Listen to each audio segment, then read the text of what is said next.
صبح کا وقت ہے، آنکھ بھی کھلی ہے، اذان کی آواز بھی کان میں آئی ہے، آپ کا نفس کہتا ہے ابھی سو جی۔ آپ نے اپنی چادر یا کمبل کو درست کیا اور کروٹ لیا، یہ کیا ہے؟ آپ نے کس کا حکم پیچھے پھینکا اور کس کا حکم مانا؟ اللہ کے حکم کو پیچھے پھینک دیا، نفس کے حکم کو آگے رکھا۔ یہ شرک، اس شرک کو جاننے والے بہت کم ہیں۔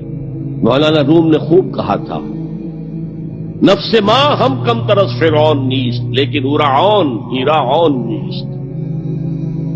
میرا نفس بھی فرعون سے کم نہیں ہے۔ فرعون نے کہا تھا نا، الیس لی ملک مصر وہذہ الانہار تجری من تحتی، کیا اس ملک مصر کی حکومت میری نہیں ہے؟ اور سارا جو یہ آب پاشی کا نظام ہے، انہار کا نظام ہے، وہ میرے کنٹرول میں نہیں ہے؟ جس کا چاہوں موگا کھلا رکھوں، جس کا چاہوں بند کر دوں۔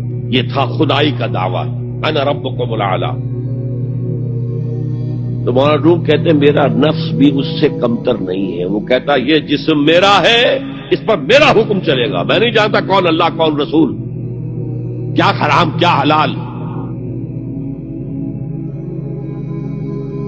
تو فرعون سے کم تو نہیں ہے میرا نفس، لیکن ایراعون اس کی بہت مدد تھی، فوج تھی، لاؤ لشکر تھا، تو اس نے زبان سے بھی کہہ دیا کھل کر انا ربکم الاعلی۔ میں مسکین ہوں، غریب ہوں، میرے پاس کوئی طاقت نہیں ہے، میں زبان سے تو کچھ نہیں کہہ سکتا، اندر سے میرا نفس یہی کہتا۔ یہ نفس کی حکومت قرآن کہتا ہے، میں حیران ہوتا ہوں۔ دو جگہ یہ مضمون آیا ہے، ارأیت من اتخذ الہہ ہواہ افانت تکون علیہ وکیلا۔ اے نبی تم نے دیکھا اس شخص کو، اس کے حال پر غور کیا جس نے اپنی خواہش نفس کو اپنا الہ بنا لیا ہے۔ اللہ اکبر، الہ، لا الہ الا اللہ، کلمہ توحید کا مرکزی لفظ یہاں آ رہا ہے، من اتخذ الہہ ہواہ، جس نے اپنی خواہش نفس کو اپنا معبود بنا لیا، الہ بنا لیا۔ افانت تکون علیہ وکیلا، کیا آپ ایسے شخص کی کوئی ذمہ داری لے سکتے ہیں؟ سود حرام ہوا کرے جی، حرام ورام، ہمارا دھندا جو ہے وہ آگے بڑھ نہیں سکتا۔ تو اللہ کے حکم کو پیچھے ڈالا، نفس کے تقاضے کو آگے رکھا۔ کون معبود ہے آپ کا؟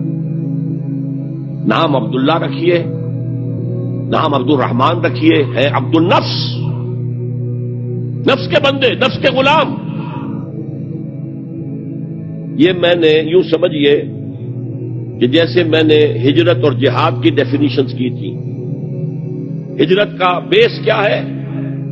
پوچھا گیا ای الہجرت افضل ہو یا رسول اللہ، اے اللہ کے رسول بتائیے سب سے اعلیٰ ہجرت کون سی ہے، افضل؟ فرمایا ان تہجر ما کرہ ربک، ہر اس چیز کو چھوڑ دو جو تمہارے رب کو پسند نہیں۔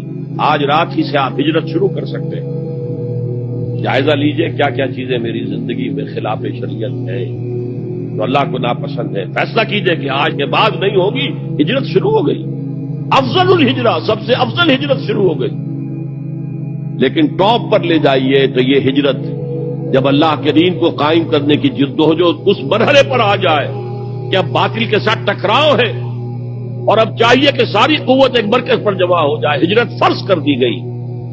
وہ ہجرت گھر بار چھوڑ کر، اہل و عیال کو چھوڑ کر، اور مکے کے بھیڑیوں کے رحم و کرم پر چھوڑ کر اپنے گھر والوں کو، جو لوگ ہجرت کر کے آئے، حکم تھا۔ ہجرت مدینہ فرض تھی، ہجرت حبشہ فرض نہیں تھی، صرف اجازت تھی کہ جن سے سختیاں نہیں جھیلی جا رہی مزید وہ چلے جائیں۔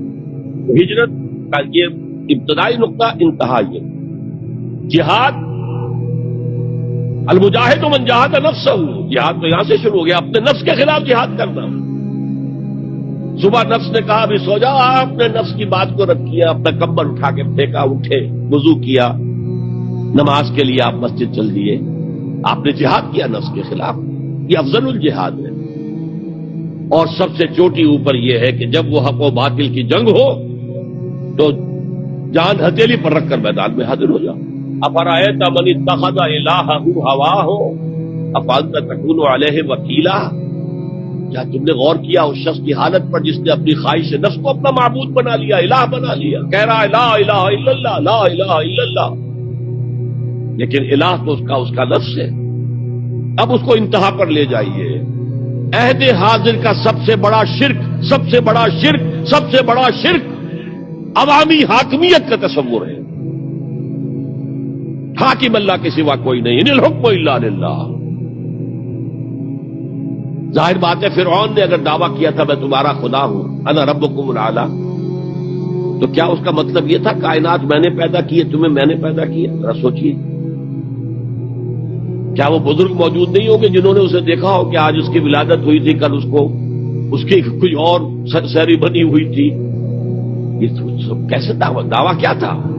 میرا حکم چلے گا, میں نہیں جانتا. علیہ سلیم ملک مصر کی حکومت میری ہے کہ نہیں؟ یہ دعویٰ تھا, یہ خدائی کا دعویٰ.